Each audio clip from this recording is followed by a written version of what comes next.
is rising. Boxed Solar, proud sponsors of weather on GB News.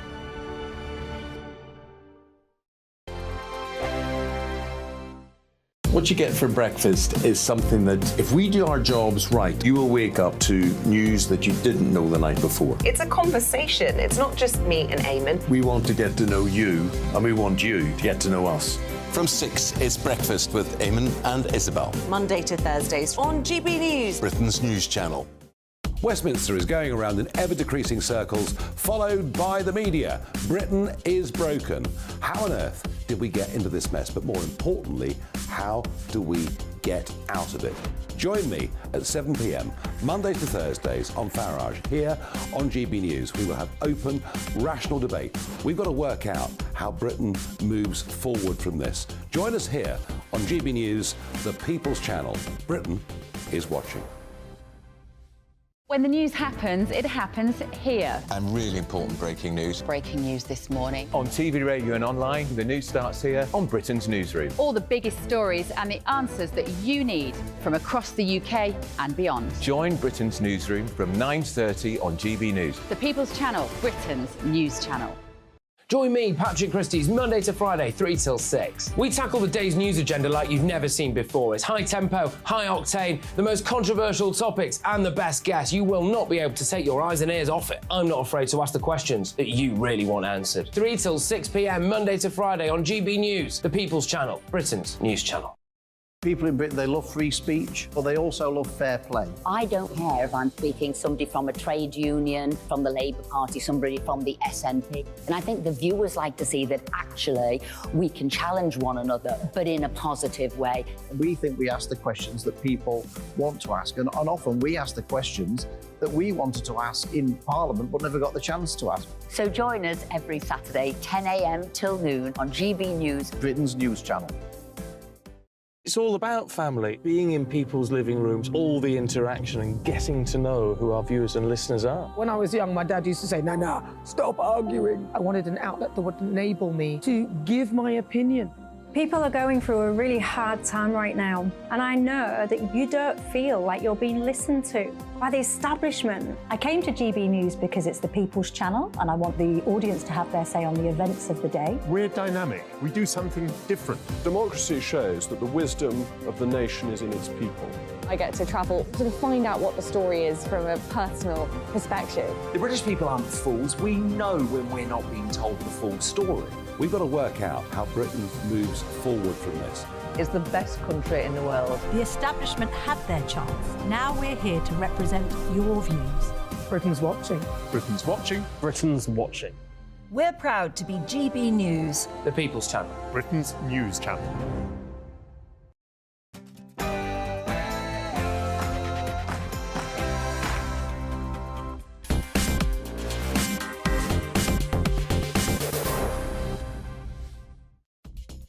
The Home Secretary, Suella Braverman, is talking tough on crooked lawyers allowing illegal people to come into the country. But will a life sentence stop this from happening, or is it all just nonsense? We're also joined by a former boss of Border Force in Calais who has recently lost his bank account. Just how political is all this getting? And an Essex entrepreneur joins us to tell us why he's finding it increasingly difficult to take cash and being forced to use credit cards and therefore making his customers do it. Why on earth do they want to kill cash, especially when GB News now has 250,000 signatures for its petition? But before all of that, let's get the news to Polly Middlehurst.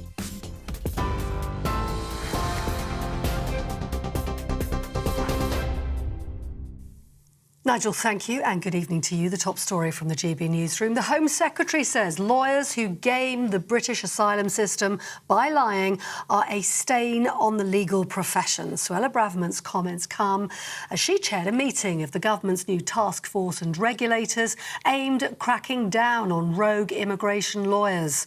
A new task force announced by the government will bring together regulatory bodies, law enforcement and other government departments to root out so-called dodgy law firms. In other news, the elections watchdog was targeted by a cyber attack, resulting in what it calls hostile actors gaining access to the public's information. The cyber attackers were able to access copies of the electoral register with the names and addresses of anyone registered to vote between 2014 and 2022. The attackers first accessed the Commission's systems in August 2021.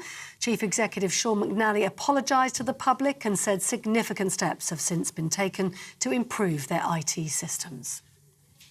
A haulage firm that's part of one of the UK's largest transport groups says it may be forced to shut down its site in Northern Ireland as a direct result of Brexit. GB News has seen a letter sent out by Morgan McLernan to staff, which blames post-Brexit consequences for possible redundancies. The company delivers goods to every major UK supermarket.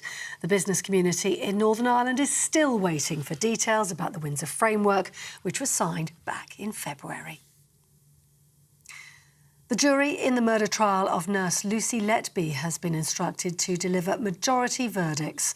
The 7 women and 4 men were told by Mr Justice Goss that he'd accept verdicts on which at least 10 of them were agreed.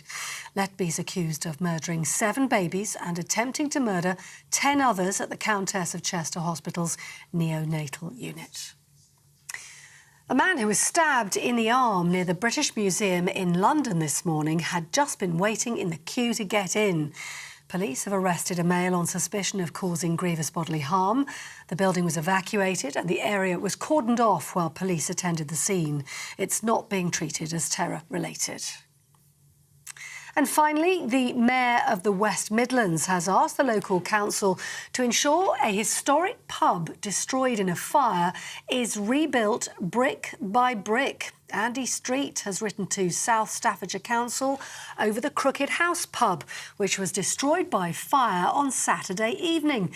The Mayor says the 18th century building in Himley in Staffordshire holds real cultural and historical significance, and that the local authority should consider barring any change of use application for the site. There's been much local opposition to the move. The fire is being investigated by police.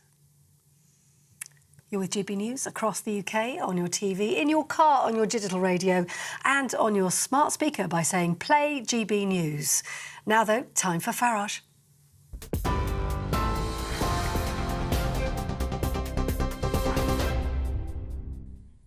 It's the second week of August, traditionally a very quiet time for stories. Indeed, this and next week normally are dominated by stories about great white sharks that are seen off the beach of Bournemouth.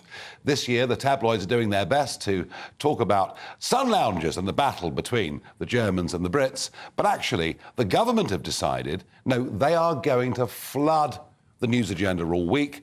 This is their Small Boats Week. And it began with the utterly ludicrous and completely impossible idea that those that cross the English Channel will be sent to Ascension Island. It simply isn't going to happen, as I said to you very clearly, and indeed, that idea is now gone. But the new one follows a very good piece of journalism by the Daily Mail, where they went undercover and found some criminal solicitors who were prepared for up to £10,000 to falsify documents and to get people illegally into the United Kingdom. This has led to Suella Braverman, the Home Secretary, fighting back tough. We are going to do such things. These people will finish up with life sentences. And it's the classic tactic of this Conservative government. As public anger grows, with 50,000 people now living in hotels and so much focus on the barge down in Portland Harbour, they make criminal offences even more criminal, with longer and tougher sentences. The numbers coming across the channel don't change one iota, but they're trying to show people that they're on their side. But does it actually work? Is anything really going to happen? Because, you know, what they've actually done is said, we're going to establish a task force to look into this. Well, joining me is Jerry Hayes, criminal barrister, and some time ago a Conservative member. Oh, a long time before you were born. Well, almost, Jerry. Yes. Almost member of Parliament. Now, look, let's face it, the Mail did a very good piece of work. They did. Didn't they? Yeah.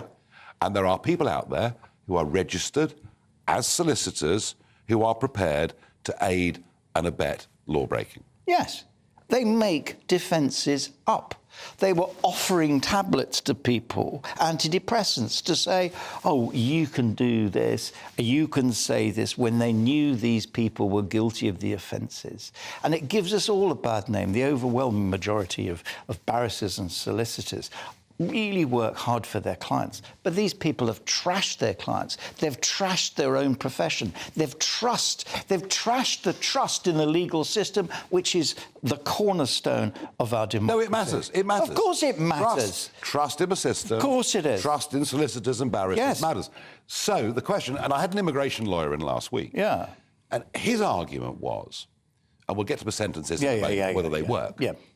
All right. We'll get to that. Yeah, OK. But his argument was that one of the problems that the legal profession faces, it's very bad at policing its own bad members. No, it's not, actually. We've got the BSB, the people who sort of regulate us, and, they over-regulate, unless there are one or two people who are bad eggs, and sometimes they don't do an awful lot about it. Do these people get struck off, Jerry? People do get struck off, but you've got, according to the Daily Mail, 40 firms are under supervision. These are people who are making up defences. They're not bending the rules. They're not actually saying, oh, well, the government's got it wrong and this is a loophole. That's fair enough. That's what lawyers do. It's for government to get it sorted out. They don't, of course, because people like Suella Braverman, who over-promises and under-delivers. Hang on. Suella Braverman, the Home Secretary, is a qualified barrister.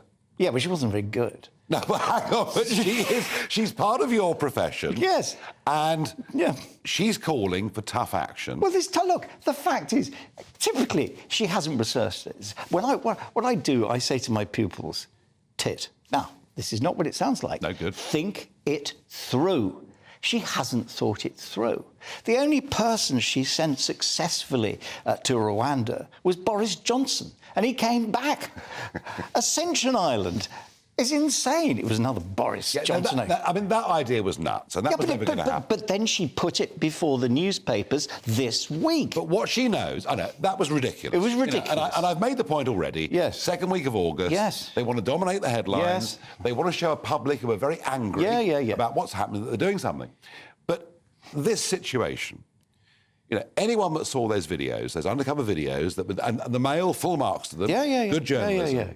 They want tough sentences. But we keep hearing, is a life sentence for fiddling documents the right crime? Whoa, just a moment. The right penalty? No, whoa. The penalty exists.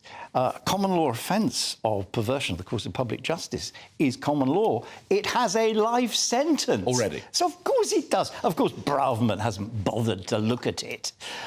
You're not going to get a life sentence for that, but the guidelines are about 7 years at the moment. But what she's also playing into, Jerry, and this is important, is this government had an 80-seat majority. Yep. It did it on the back of a Brexit vote. Yep. Which was about, as much as anything, sovereignty, obviously, but controlling borders, reducing numbers coming in. Yeah. That was legal numbers. But the illegal, some call it invasion, others say that language is too hard. But either way, this is a big hot topic around the country. It is. It began in 2018. Yeah. The numbers have doubled and quadrupled with every year that's gone by. So she is playing very, very much to the public's upset and anger. And here's the thing.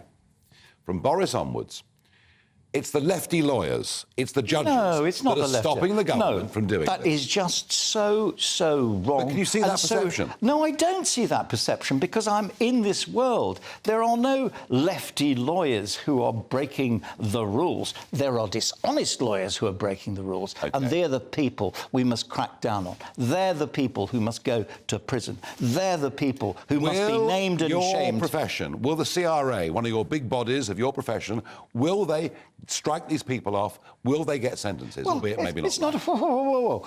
It's not a question of striking them off. It's not for the regulatory bodies. It's for the criminal courts. These people have committed criminal offences, and they will go to prison. How long for is a matter for the judges, but they must go to prison because they're tarring us all with the same brush. You go into a cab and people are saying, "Oh, Jerry, I know you. How can you defend someone you know is guilty?" I said, "If he tells me he's guilty, I can't because I'm misleading the court." Sure. They think we make up defences. These No, they're not jokers. They're a disgrace to the profession. They really are.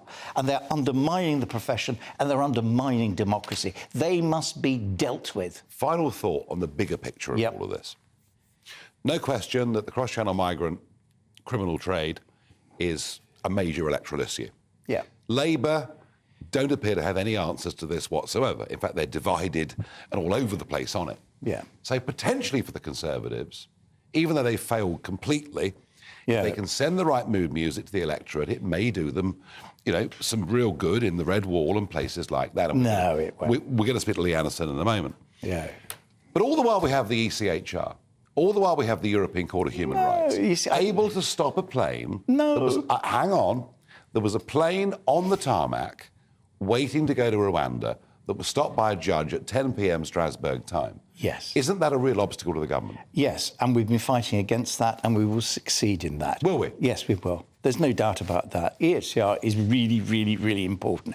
You know, I'm not going to cross-examine you, but you name me. You do it for a living. No, I do, I know, but not for this money.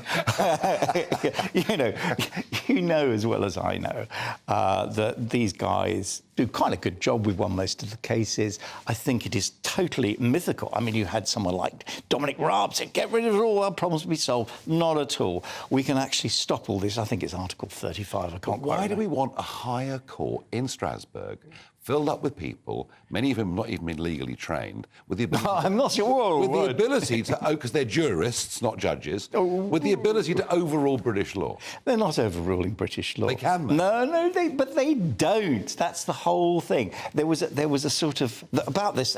We could go into all sorts of boring detail. But at the end of the day, they were just saying, well, let the appeal process go through in Britain first. That's the most important thing. All right. So Britain first, you agree with that? We've taken back control, Nigel Farage. Jerry Hayes hasn't convinced me totally, but he's made the arguments. But at least we do agree on one thing, which is the rotters in the profession, shown up perfectly, beautifully by the Daily Mail, need to lose their licences and be booted out. ECHR will probably debate for years to come. Now, a slightly different angle. Lee Anderson is a Conservative Member of Parliament for Ashfield. He is Deputy Chairman of the Conservative Party. He's also a GB News presenter on Friday evenings. And Lee joins me down the line from his constituency. Lee, not for the first time, you have caused total and utter outrage. I listened to the Today programme on the BBC. They were barely able to control themselves because you've told illegal immigrants to F off back to France if they don't like going on the barges, the Bibi Stockholm, in Portland Harbour. Lee, you know, all of us at times in life go a bit too far and we need to admit perhaps we've made a bit of a mistake. Are you apologising for the words you've uttered? No. Do you not think the use of the F word in this context was perhaps bad taste? No, I'll tell you what it was, Nigel. It's born out of frustration. It's born out of me being absolutely furious. Not just me that's being furious, my constituents and millions of people up and down the country, and I guess including yourself in this as well. They're furious, the fact that these, and I hate the word asylum seekers because they're not. They're illegal economic migrants that are coming over in their thousands there, and they're being enabled by these charities. And the nerve of it, Nigel, I've been to Calais. I've seen these migrants living in one-man tents, living in absolute squalor. Then they get here and we do our best. We bend over backwards to put them in decent accommodation. And all of a sudden they get a choice. Let's not forget, Nigel, this barge, we've got workmen in the oil industry, grafters living on these barges, doing a good job for this great country of ours, and they never complain once. It makes me sick to the pit of my stomach when these lefty lawyers, the charities, the human rights campaigners saying it's not good enough. And like I say, if it's not good enough, then it should go back to France. In stronger words. In stronger words. No, absolutely. Now, Care for Calais say that many of these people have been through traumatic journeys across the Mediterranean and perhaps across the English Channel too, and therefore they can't go on the barge because they have a fear of water. Do you not have some sympathy for the Care for Calais argument? No, not at all, Nice. I've met these people that work for Care for Calais. Look, if they've got a fear of water, what the hell are they doing getting on a rubber dinghy 52 a rubber dinghy and crossing the channel, the most dangerous shipping lane in the world. If anybody believes that argument that they're scared of water, then quite frankly, they need carting off somewhere. Lee, we've got you as a party deputy chairman. We've got the Home Secretary, Suella Braverman.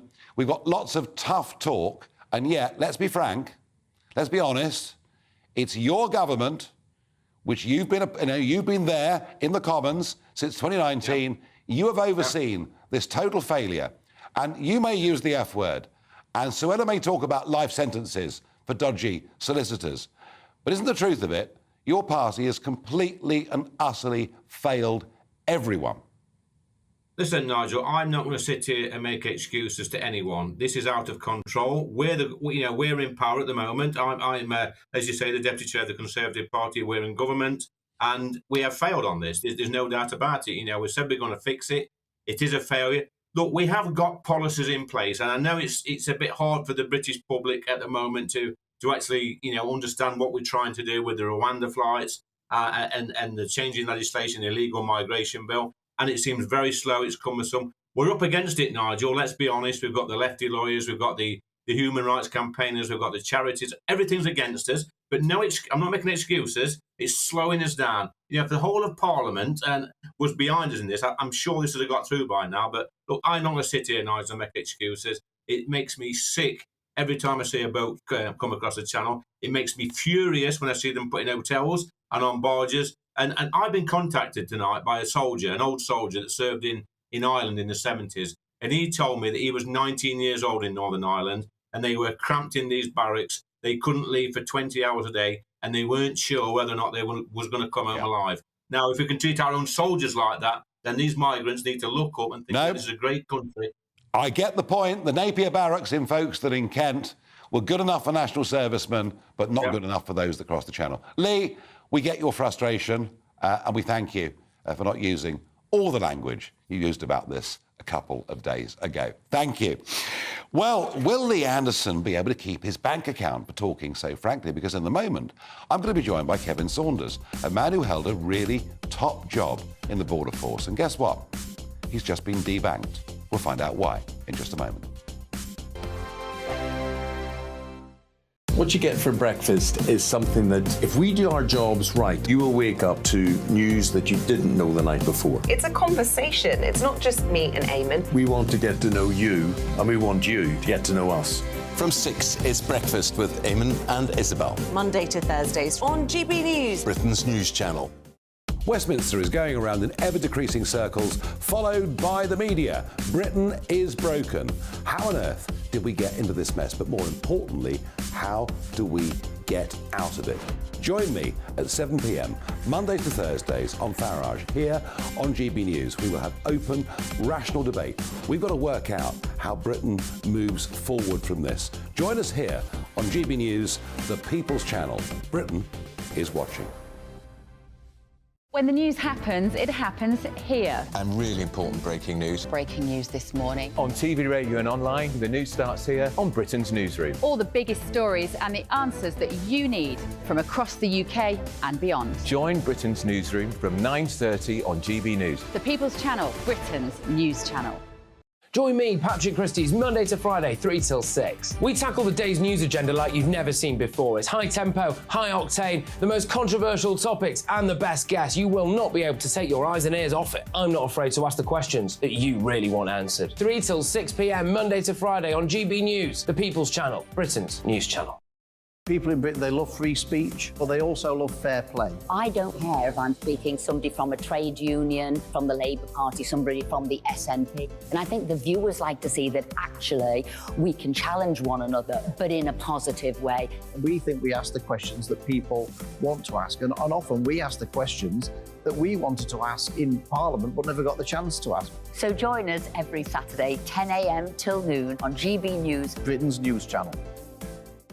It's all about family, being in people's living rooms, all the interaction and getting to know who our viewers and listeners are. When I was young, my dad used to say, no, stop arguing. I wanted an outlet that would enable me to give my opinion. People are going through a really hard time right now, and I know that you don't feel like you're being listened to by the establishment. I came to GB News because it's the People's Channel, and I want the audience to have their say on the events of the day. We're dynamic. We do something different. Democracy shows that the wisdom of the nation is in its people. I get to travel to find out what the story is from a personal perspective. The British people aren't fools. We know when we're not being told the full story. We've got to work out how Britain moves forward from this. It's the best country in the world. The establishment had their chance. Now we're here to represent your views. Britain's watching. Britain's watching. Britain's watching. We're proud to be GB News. The People's Channel. Britain's news channel.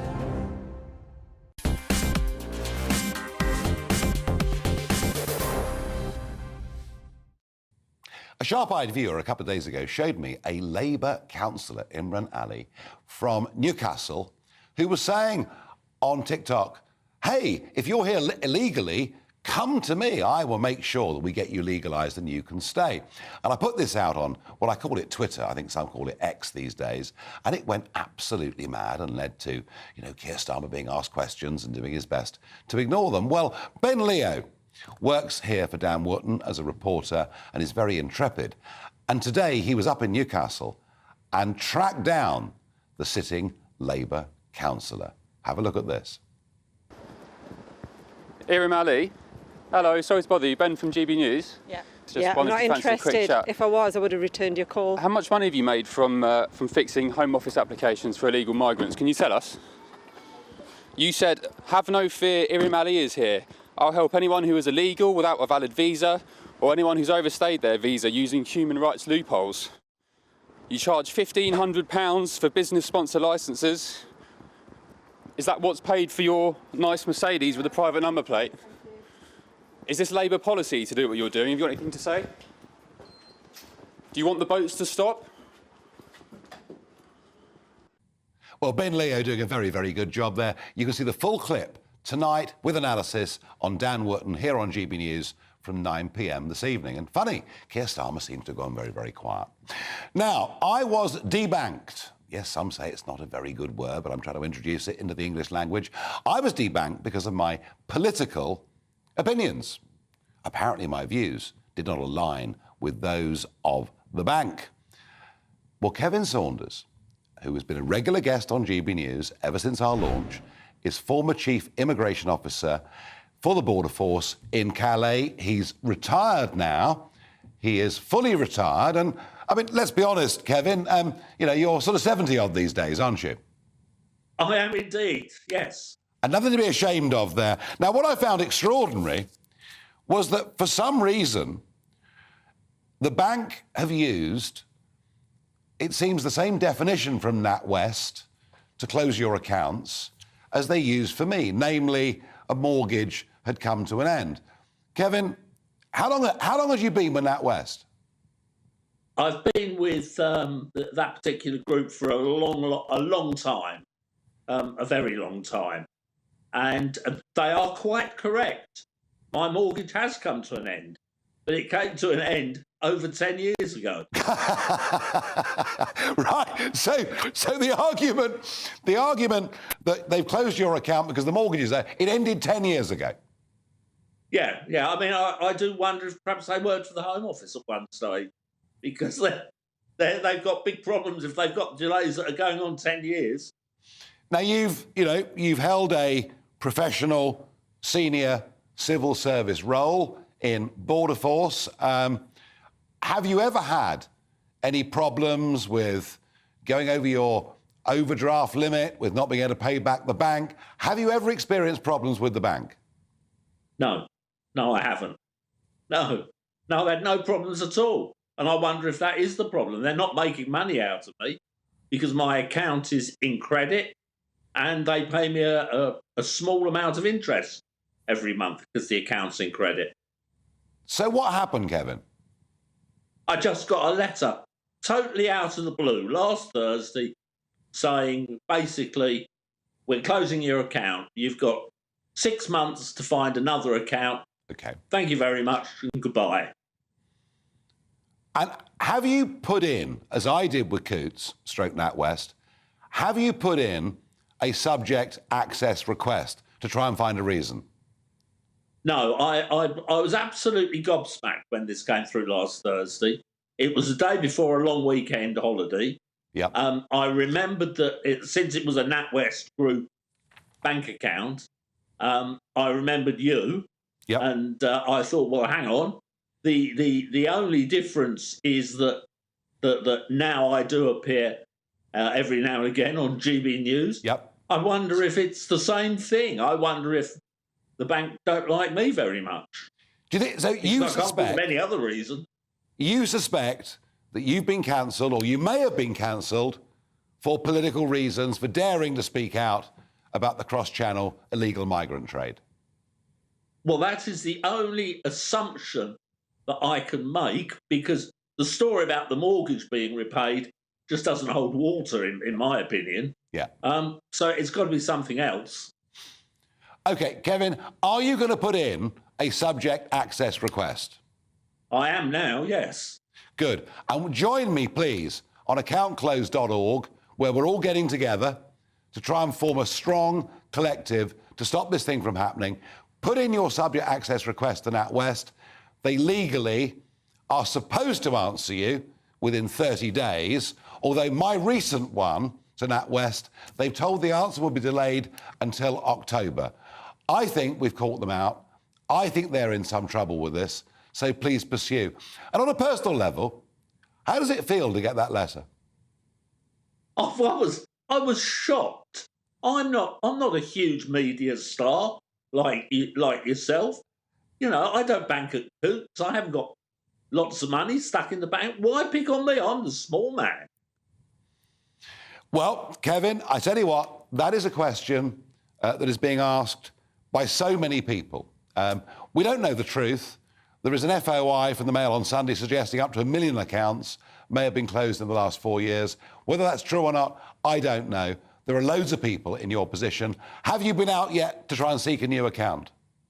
No, we're looking at the options, but clearly we're not going to get anything in the NatWest Group, so we've got to look at other banks to see what they can offer us. But it's a lot of hassle changing your bank account, as you well know. Yeah, I do well know, and I've been rejected by a number of other banks. Hopefully, Kevin, your profile's not so high that you won't have that problem. But thank you for sharing your story with us. Thank you. Thank you. Well, what other reason? What other reason can there possibly be for Kevin Saunders' account being closed? Now, of course, we did contact NatWest, who said we're contacting some customers to inform them of our decision to withdraw a legacy product that they hold with us. However, we offer a full range of current account products that we are continually investing in to enhance the customer experience. We're getting in touch directly with impacted customers to explain the steps they need to take. What a complete and utter load of baloney. Baloney. His mortgage expired 10 years ago. That's the reason they gave. Now, ULEZ, it's happening. The 29th of August. ULEZ is coming to the outskirts of London. And if it goes through and is successful, it will come, I bet you, to every city in the country as a precursor to road charging. After all, if we all go electric, they're going to need to raise money somehow. But Khan has come up with the most extraordinary defence. He said that ULEZ extension is going to be good. For white van man, it'll improve their health. He must be getting desperate. In a moment, I'm going to get somebody to speak on behalf of white van man and woman. See you in a couple of minutes. The Live Desk with me, Mark Longhurst. And me, Pip Thompson. It's here Monday to Friday on GB News. From midday, we'll bring you the news as it breaks, whenever it's happening and wherever it's happening, from across the UK and around the world. Refreshing, feisty, but with a bit of fun too. If it matters to you, we'll have it covered on TV, radio and online. Join the Live Desk on GB News, the People's Channel, Britain's news channel. the Jubes & Co, we tackle the issues of the day with real, robust debate. Both sides of the fence, battling it out with me in the middle with my forthright opinions and views. And often really interesting things happen because you start with a position and then by the end of the debate you find actually, well, I might not have thought about that one. What we need in this country is 2 new political parties. You should maybe think about doing a 2024 calendar. I'm Michelle Dewberry and I'm keeping you company right through until 7 o'clock this evening. GB News, the People's Channel, Britain's watching. Monday to Thursday, 9 p.m. till 11 p.m. Join me, Dan Wootton. I'll bring you the sharpest takes and hottest debates. Do you not believe in prisons? I don't believe in prisons. I'm completely stunned. I guarantee you there'll be no spin, no bias, no censorship. I actually was personally quite offended by it. And no reason to go to bed. So I guess they've always been quite woke. That's Dan Wootton tonight on TV, radio and online. Monday to Thursday from 9 p.m. till 11 p.m. on GB News. The People's Channel, Britain's news channel. In a world of dull and predictable radio and TV shows. Oh, hi. On Mark Dolan tonight, we've got big guests. We drill into the big stories of the day. The show adds up to a brilliant listening and viewing experience. Mark Dolan Tonight is the most entertaining current affairs show ever, and that's a fact. That's Mark Dolan Tonight, Friday, Saturday and Sunday from 9. Only on GB News, Britain's news channel. Like all families, we have arguments every now and then, but actually we agree on what the mission of GB News is, and that's the most fundamentally important thing. GB News provides the kind of platform that lets all voices be heard. We don't hold back. We're free to say what we really think. Just because some people who live in a tiny little Westminster bubble think that their particular story is important, that's not the most important story for me. And often there will be difficult stories, stories that you won't find on the establishment media. Because what people think in the north of England may be very different to what they're thinking in the home counties. We're going to carry on telling the world what life is really like for households up and down the UK. We love to be in your car, in your kitchen as you're having your breakfast. Whatever you're doing, you are part of the show. If it matters to you, it matters to us. Britain's watching. Britain's watching. Britain's watching. We're proud to be GB News, the People's Channel, Britain's news channel.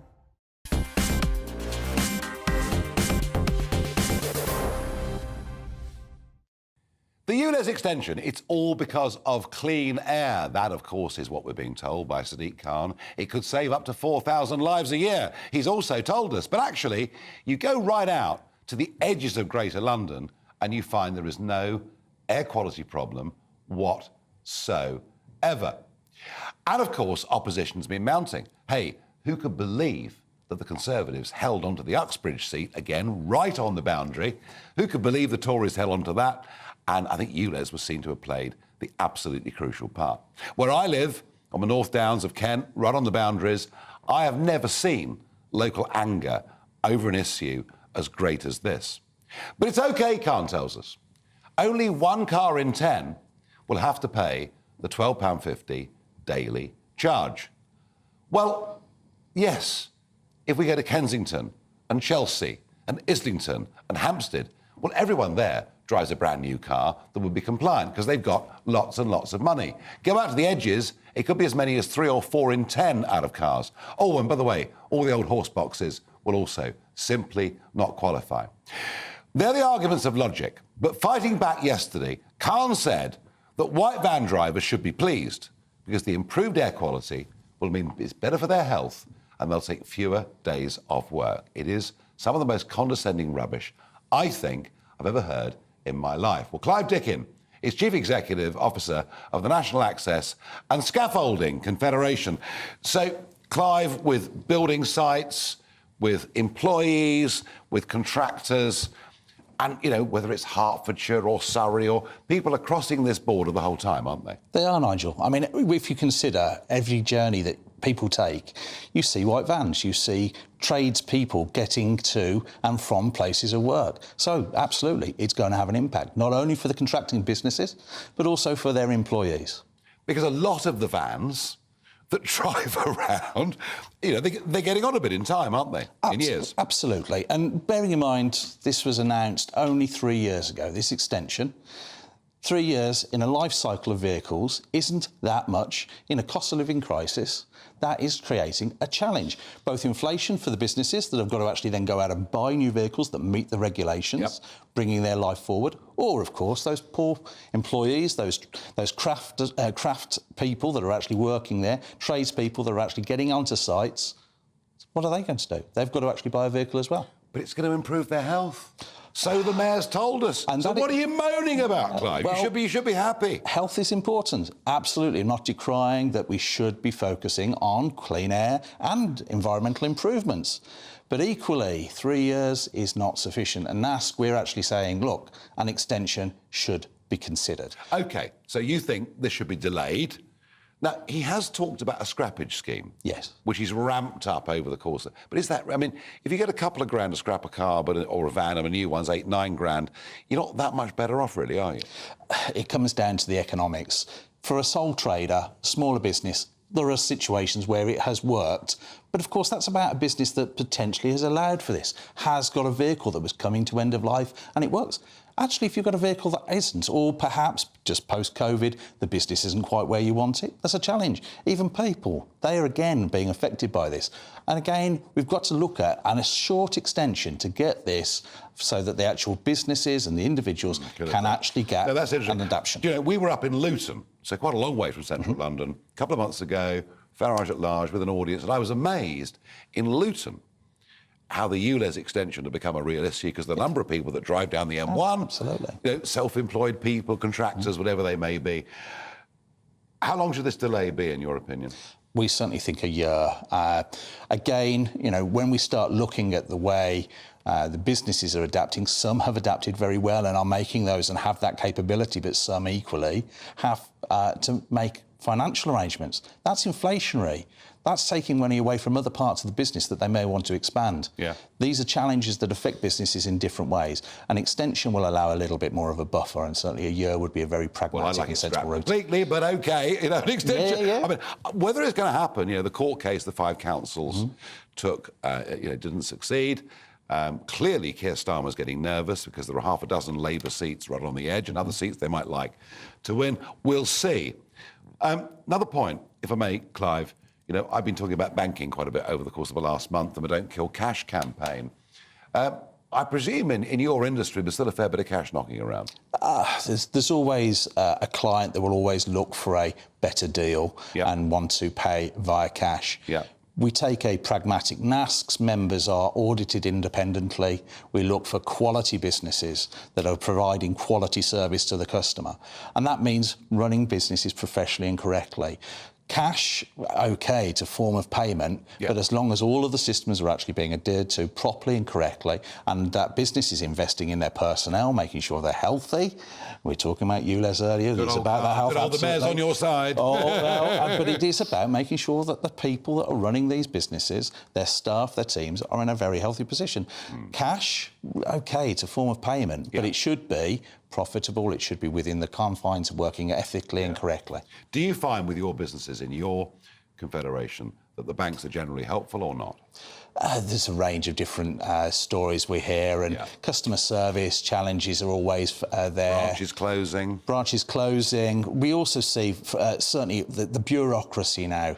Some members are saying, look, this is getting ridiculous. We've got to prove and jump through so many hoops just to open. The know your customer rules, which become ever more intrusive. It's the biggest year. Clive, thank you. No problem. My pleasure. Coming in. And, you know, perhaps we don't think often enough, actually, about the fact that ULEZ, it isn't just about individuals who can't afford new cars, it is actually going to affect business in quite a big way. Now, my What the Farage moment today, well, it's HSBC. Yes, I'm on the bank still, I can't help it. Sir Sherrod Cowper-Coles, one of the great and the good of this country. Oh, goodness gracious me, yes, he was a former British ambassador. And HSBC, who, of course, make most of their money in Hong Kong, who have been wholly uncritical of the fact that ever since the Chinese government, the Chinese Communist government, have broken all the agreements that were made over Hong Kong in terms of autonomy, HSBC have gone along with the Chinese Communist Party line at every opportunity. And Cowper-Coles has spoken out against the British government and against the American government to say we're too critical of China. You see, if you bank with HSBC, you're banking with an organisation who put their own profit way above human rights. And that, I'm sorry to say, is the absolute truth of it. In a moment, I'm going to be joined by an Essex entrepreneur, everything from ice cream emporiums to pleasure parks. And he'll tell you why he's finding it harder and harder and more expensive to process cash. I'm not letting this one go. I'm really not. Back with you in a couple of minutes. Monday to Thursday nights on GB News. At 6, it's Dubes & Co. 7 o'clock, Farage. At 8, join Jacob Rees-Mogg. And at 9, Dan Wootton Tonight, followed by Headliners. On TV, radio and online. This is GB News. Now then, Lee Anderson here. Join me on GB News on my show, The Real World, every Friday at 7 p.m. I'm not eating bloody cat. Are you Delicious. mental? Open your mouth. OK, here comes a train. Reminds me of the scene in Singing in the Rain. Adam, is that a good one? Whoa! Join me at 7 on GB News, Britain's news channel. Join me, Camilla Tominey, on Sunday mornings from 9:30, taking the politicians to task and breaking out of SW1 to see how their decisions are affecting you across the UK. Bursting the Westminster bubble every Sunday morning, only on GB News, the People's Channel. Britain's watching. Join us every night on GB News at 11 p.m. for Headliners, which is 3 top comedians going through the next day's news stories, which is exactly what you need, because when the establishment has gone crazy, you need some craziness to make sense of it. So join us 11 p.m. every night on GB News, the People's Channel, Britain's news channel. I'm Andrew Doyle. Join me at 7 o'clock every Sunday night for Free Speech Nation, the show where I tackle the week's biggest stories in politics and current affairs with the help of my 2 comedian panellists and a variety of special guests. Free Speech Nation, Sunday nights from 7 on GB News, the People's Channel, Britain's news channel.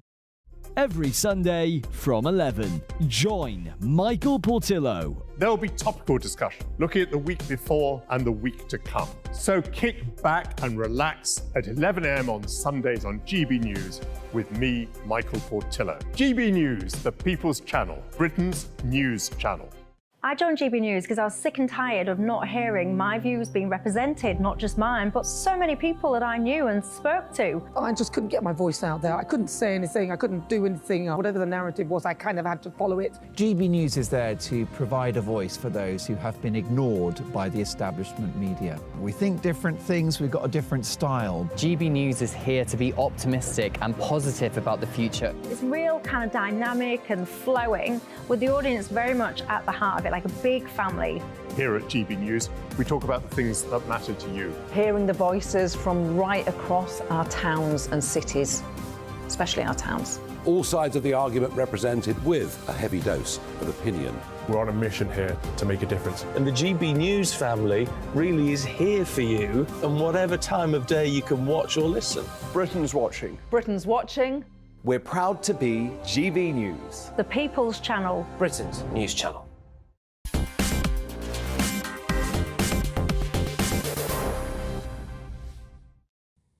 Now, a few months ago, we were in Southend with Farage at Large, and one of the characters that I came across was James Sinclair. He's the founder and CEO of the Party Man Group of companies. Now, we went to the ice cream parlour when we were there. It's not been a very good day for ice creams, really, has it? Or a very good month for ice creams. But you've got a variety of businesses. Yeah. And you're aimed at, the leisure industry. Hospitality and leisure. Yeah, and Southend's a place people go to and visit. And you've built up a great business empire. Shame the weather's not been better this summer, I guess. Well, some of them, we've got a lot of indoor leisure attractions, and they've been trading like gangbusters. So you win some, you lose the some. ones that need the sun have had a troublesome time the last 10 days. Now, if I'm buying an ice cream, if I'm popping down to Ross's on the front at Southend to buy an ice cream, I may well be an 8 or 9-year-old kid on holiday. I'm going to pay in cash. You can. And these are relatively low-priced items that you're selling, but in this case, lots and lots of them. I've really been shocked to discover that for businesses, if you take your cash to put into your business account, that NatWest are now charging you Well, they all charge you. They all charge. But All charge. £2.50 for every £100 you put in cash. I mean, cash is legal tender. They shouldn't be charging for cash at I all. don't think it's as should much as £2.50 for every 100. It's around £7 for every £1,000. But this is the challenge: is you've got to find a bank. Well, I've They're seen closing them left, yeah. right, and centre. So you can't actually put the cash in the bank.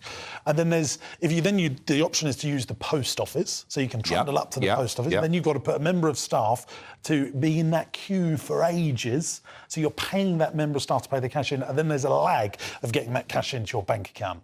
So there could be a 2-3 day lag while the post office are finding which bank account you're at, and that's a real challenge as well. If you're a small business, you need that cash flow to keep coming in. Well, charges for putting in cash vary. I did see a figure of 250, but I mean, let's not fight about that. But the basic principle is then that really, with the closure of the banks, the slowness of crediting you with the money that you've put in, and with the charges, they're kind of driving you away from cash, aren't Well, they? there's another one, I think, that's even more. So if you hold more than £5,000 in your business in the safe, and if you're a pub, if you're a restaurant, or that's not a lot of money for a business's turnover, we're not talking about profit, but turnover here, then you are penalised for insurance. And then there's another challenge. If you are a business that is seen in the marketplace to take cash, now Rossi's has been broken into 3 times in 12 months. 3 times in 12 months. And we don't actually keep cash on site, but they are trying their luck. So if you are seen as a business now that takes cash, I think you are a target of crime. That's more of a symptom of increasing lawlessness in our country, I think, but obviously it's interrelated. But I've actually seen it's not just a point of, that's my view. 3 times in 12 months is too much, isn't it, Nigel? Yeah, and how many times in the previous few years? Oh, constantly. When we've got a big chain of indoor play centres, and we would be broken into 1 or 2 times a year on average when we was taking lots of cash. When I started in 2007, we would take about 70% cash, 30% card. Now, every year, 08, 09, it would get more and more in the favour of card. And that's another big problem. You're taking all that time to sort the cash out, and then cards would be much easier to, just reconcile. But I mean, you've got a range of businesses here, James. You've got a very big turnover. Cash turnover. Profitability is a separate issue. You've got a big cash turnover. But, if I'm running a local fish stall, for argument's sake, and the average transaction is 6, 7, 8 quid, whatever it is. If I go from cash to cards, I'm going to be charged 1.75%. It would be cheaper than that. Well, it depends on the size you are. Maybe. I mean, historically, people were worried that cards were very expensive. But they've come down. They're a lot cheaper. I think banking cash and the time to bank cash costs us more in the time element than banking cards. All right, that's a useful counter-argument. My worry is a bigger worry, that if we have a cashless society, they can control our lives. And I get some criticism because some of our businesses have gone cashless. Our 2 zoos are cashless. We don't take... How awful. I know, but... I'd walk out. I'd walk out, James. Some people I'd protest. I'd walk out. Some people do attack us on social media for that. But we used to, at Marsh Farm, which is one of our zoos, it takes us 4 hours to cash up at the end of a busy day. Now we cash up in 5 minutes. And it's the target of crime. If that wasn't there, because we wasn't being broken into... But if they weren't breaking into you for cash, they could be breaking into you for anything else, couldn't they? They're breaking into you for cash. Because the CCTV shows them trying to get to the safe, opening up. But you could go and, bank your cash every day. Or... Yeah, but that's not realistic, is it? If you trade on a Saturday, you can't bank it on a Sunday, can you? That's one example, but Monday, Tuesday, Wednesday, What Thursday, about bank holiday Mondays, which are the biggest things for hospitality and leisure? So you're keeping Friday, Saturday, Sunday, so Monday. You're going with this cashless society? No, I don't think we should be a cashless society. I'm just telling you, the challenge... When I started in 2007, loads of banks on the high street. Very easy to bank cash. You would get your money into the bank straight away. Branch closures are a real problem. And paying into the post office is a real challenge. Reduced opening hours. They're closing post offices in some of the key towns. And getting change. Change is becoming more and more difficult to access. And you have to book it like 10 days in advance to make... Do you really? You can't just walk into the bank and go, can I have £500 worth of pound coins? They talk to you like you're, like possessed. Well, you haven't booked this in. You should have told us way in advance if you wanted to collect this much change. They really put you to town. I think the banks are forcing you into this. Well, maybe, but also if you pay too much cash in, I mean, it's like going on Who Wants to Be a Millionaire. Like, why are you doing this? Where has it come from? problem. You know, you have to prove all of you want that. to withdraw cash. Oh, even worse. And even you, as a well-known local businessman in Southend, they'll ask you what it's for. Yeah. And if you say, what the has it got to do with you? Yeah. You'll probably be accused of being abusive to staff. Correct. Yeah. And finish up having the account closed. Do you see my bigger worry about I do, this? because I have customers say this to us, but that's why I would never do it at our shops on the high street, because we've got 11 ice cream shops and various high streets. You've got a great business. Yeah, we would never do that. We would never go cashless there. But on our visitor attractions, where we have these massive highs and lows, whereas shops are more steady income, but we have huge peak days and massive low days at visitor attractions because of school holidays and stuff, it has become easier by going cashless. And I don't want to do it, but I've been sort of feel like being forced to do it. So in the end, kids will all have to have credit cards and debit cards, will they? Not if they come to our ice cream shops.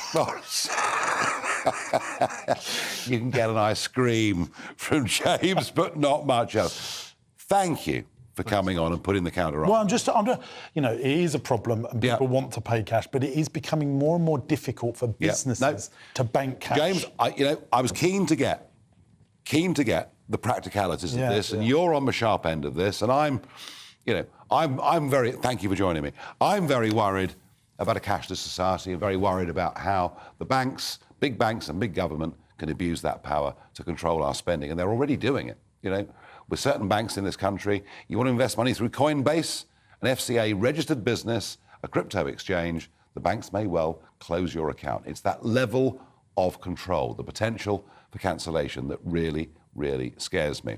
Now, a piece of news out recently, which I think, you know, Polly will give you more of at 8 o'clock. But everything these days is digital. It leads on, really, from the cash argument. Everything's digital, everything's on giant databases, and we see failure after failure. And what's emerged tonight is there has been an absolutely catastrophic blunder with the police service of Northern Ireland, where 10,000 individuals who worked for the police service of Northern Ireland, their details have been leaked in the last couple of hours online. Just think what that could mean in terms of terrorism and personal threats. And the more we have digital databases, my feeling is actually the less safe, the less secure we become. I'm not a Luddite. We can't turn back the clock, but I have deep worries about this. Oh, and by the way, if you want to ring up the gas company, the electricity provider, you can't speak to human beings anymore. It's enough to make you want to tear your hair out. Now, joining me live down the line from Somerset is Jacob Rees-Mogg, who is broadcast. I mean, Jacob, couldn't you have simply had a week's holiday? Well, it's much more fun to be broadcasting on GB News than to have a week's holiday. And it's so important and a theme of our channel that we're not entirely London-centric. And I think this just really makes the point that there is a world beyond London that we can get out and about to and can talk to people from. No, Jacob, I get that as well. And, you know, I've done, I think, 38 Farage at Larges all round the country, and I'm going to go on doing it. But, I mean, don't your kids say, Daddy, you know, couldn't you just have a day off work? No, they're loving it. Peter read the Mail Mogs yesterday. I think Thomas is doing it today. Mary, unfortunately, is on holiday. Otherwise, I think she'd be absolutely at the cutting edge of reading Mail Mogs. I'm getting support from my children. And what's the big story tonight, Jacob? We're going to be talking about boilers, because in rural areas, 1.7 million households have oil boilers, and they're facing having to get rid of them in 2025. And George Eustice has come out and said this is a ULEZ for rural communities, and that's going to be our opening discussion. Quite right, too. Well, let's find out from the weather forecast how much we'll need our boilers in the next 48 hours. The temperature's rising. Boxed Solar, proud sponsors of weather on GB News. Good evening, welcome to your latest GB News weather forecast. I'm Craig Snell. Well, looking ahead to tomorrow, for most of us it should be largely dry. Best of the sunshine will be out towards the east, and for most of us it should be feeling warmer than it has done. So here's the situation at the moment. We've got high pressure beginning to build in.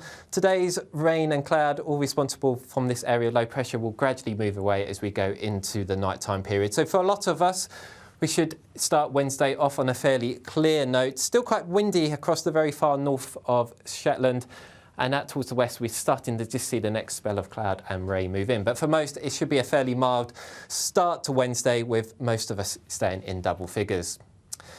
So plenty of sunshine initially across the UK, but this cloud and outbreaks of rain will spread its way a little bit further eastwards as we go through the course of the day. So I think come the afternoon, rather grey skies for Northern Ireland, parts of Western Scotland, down into Wales, South West England, and eventually into the Midlands too. So the best of sunshine really will be out towards the east, Eastern Scotland, South East England, probably seeing the lion's share, and in the South East feeling much warmer, highs reaching 24 degrees. Then into Thursday, after a bit of a slow grey start, this cloud will quickly burn away, and actually Thursday is probably going to be the best day of the week for most of us. Plenty of sunshine come the afternoon, and in the sunshine feeling much warmer, highs reaching 27, possibly 28 degrees in the south. But it's one day wonder as we go into Friday, turning cooler and more showery, and that goes into the weekend too. The temperature's rising.